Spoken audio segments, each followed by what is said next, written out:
In this video, we'll explore how to add images into Geogebra. Now, one way is if you have an image, you can literally click and drag it into the box. One thing to pay attention to is that you end up with 2 points, and these 2 points will pretty much both bring the image close together. You can rotate it, but you can see it also does everything proportionally. So as you shrink the height, you also shrink the width. Now, what you can do is actually create a third point that will help to be able to manipulate this image. It takes a little bit of work, but follow along. So here we're going to create a segment between our 2 points we have. Now, if we want to keep the image as a rectangle, we need to construct a perpendicular line. So I'm going to use the perpendicular line tool, which is right beside my segment tool. Click on my line segment, and I'm going to use this top left corner of my basketball goal. So I now put that, I have my segment. Now I need to put a point on this new line.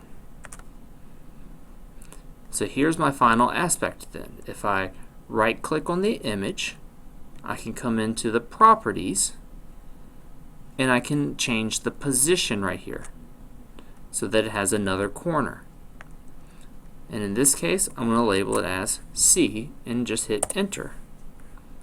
And then unclose the box. And what this allows me to do now, as I go back to my move tool, I can now drag my basketball goal up and down so that I could try to make it the correct height. So if I wanted to do some form of image that actually looks accurate, I could do this. So let's try to make it so that the basketball goal is 10 feet tall, and we'll have it lined up with the y-axis. So first thing I'm going to do is I'm going to just use the drag tool, and I'm going to click and drag my axis as far down so I can see the numbers as possible. Now, one of the problems you can see is I'm already at 10 when I do that. So what I'm going to do here is I'm going to now use the zoom out tool. And then I can click and drag. So it gives me a little bit more height to play with. So after I've dragged my X and Y axis, I can now come back and click and drag on my image.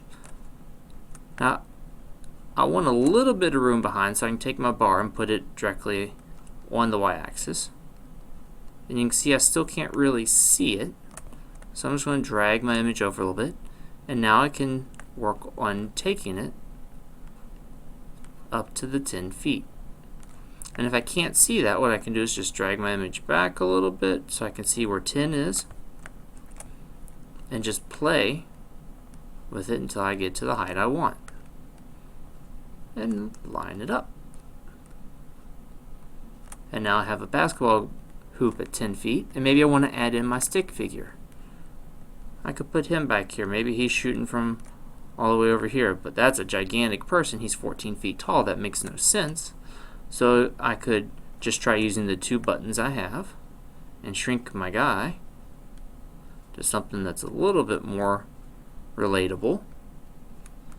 See here, he's about 6 feet tall. And say, well, maybe he's shooting the basketball now from there. And again, I could add a third point if I want to. And you see these segments, I can hide them by using the circle bar, or the circles on the left-hand side of each thing. So segment disappears, and segment disappears so that no longer those 2 lines are showing, but I still have the points that I can use to manipulate the image if I wanted to.